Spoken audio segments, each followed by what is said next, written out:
মেধার চর্চা করা। আর একটা বিষয় যেটা আমি সবসময় বলি যে যুদ্ধটা কিন্তু অন্য জায়গায় চলে গেছে। যুদ্ধটা কোথায় গেছে?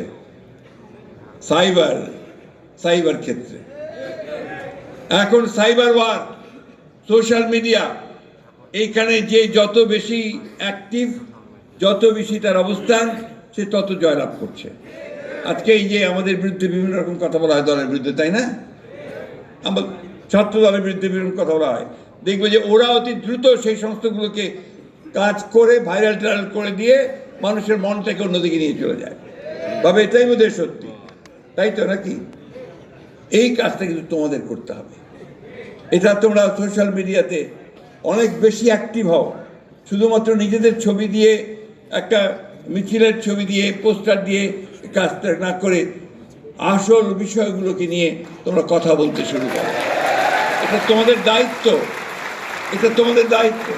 আমরা যারা বয়স্ক মানুষ, আমরা বিএনপি করি, আমরা সবাই এটা ভালো মতো বুঝিও না, কিন্তু তোমরা ওই মোবাইল সেটটা খুব ভালো বোঝো, তাই না? কি বোঝো না? না, ওইখানে লড়াইটা ওইখানে চালাও। That is the most important place.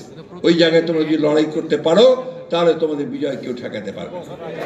তাই আমি অনুরোধ করবো যে আজকে ছাত্রদল একটা নতুন একটা সুযোগ পেয়েছে নিজেকে নতুন করে তৈরি করবার।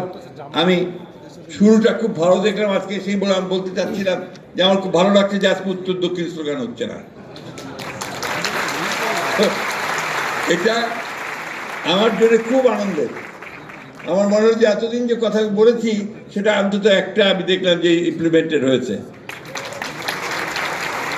কারণ ছাত্রদল এরা আবার উত্তর দক্ষিণ কি, তাই না? আর আমরা এই যে স্লোগান দিই মাঝে মাঝে, অমুক ভাই এগিয়ে চলো, আমরা আছি তোমার সাথে, বলি না? এটাও দরকার নাই। আমাদের ভাই একজনই, তারেক রহমান,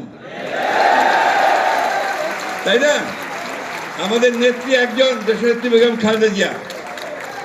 আমাদের দার্শনিক, আমাদের প্রতিষ্ঠাতা একজন, শহীদ প্রেসিডেন্ট জিয়াউর রহমান।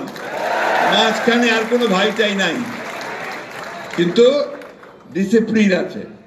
আজকে আমাদের ছাত্রদলের নেতা রাকিব, রাসেল, অন্যান্য নেতা যারা আছে তাদেরকে সবসময় মেনে চলতে হবে, সব জায়গায় নেতৃত্ব মানতে হবে, অর্থাৎ একটা সুসংগত রাজনৈতিক দল গড়ে তুলতে হবে। এবং সেটা আমাদের চিন্তার মধ্য দিয়ে। পড়াশোনা করে আমরা বলবো যে কেন আমরা ছাত্রদল করি, পড়াশোনা করে বলবো যে কেন আমরা পরিবর্তন চাই, পড়াশোনা করে আমরা বলবো যে ফ্যাসিস্ট কারা আর আমরা গণতান্ত্রিক কারা, কেন গণতন্ত্রের জন্য সংগ্রাম করছি, লড়াই করছি। এটা আমরা আমাদের মেধা দিয়ে আমরা নিয়ে আসবো।